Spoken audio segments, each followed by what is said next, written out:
Rahel அறக்கட்டளை மற்றும் விழுப்புரம் மாவட்ட நிர்வாகம் சார்பில் மீண்டும் மஞ்சப்பை மற்றும் சாலை பாதுகாப்பு விழிப்புணர்வை மாவட்ட ஆட்சியர் ஷேக் அப்துல் ரகுமான் தலைக்கவசம் அணிந்து வந்த வாகன ஓட்டிகளுக்கு மஞ்சப்பை மரக்கன்று வழங்கி துவக்கி வைத்தார். விழுப்புரம் மாவட்டத்தில் கடந்த 10 ஆண்டுகளுக்கு மேலாக இயங்கி வரும் ராஹேல் அறக்கட்டளை பல்வேறு சமூக பணிகளை முன்னெடுத்து செய்து வருகின்றனர். இதன் தொடர்ச்சியாக இன்று காலை விழுப்புரம் மாவட்ட ஆட்சியர் பெருந்திட்ட நுழைவுவாயில் எதிரே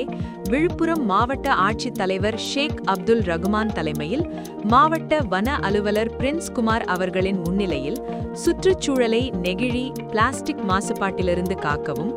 ஆரோக்கியமான வாழ்வை உறுதி செய்யவும் தமிழ்நாடு அரசு கொண்டு வந்துள்ள மீண்டும் மஞ்சப்பை இயக்கம், சாலை பாதுகாப்பு தலைக்கவசம் அணிவதின் அவசியம் மற்றும் மரம் நடுவதில் அவசியம் குறித்தான முக்கிய விழிப்புணர்வு நடைபெற்றது. அப்பொழுது சாலையில் தலைக்கவசம் அணிந்து 200க்கு மேற்பட்ட வாகன ஓட்டிகளுக்கு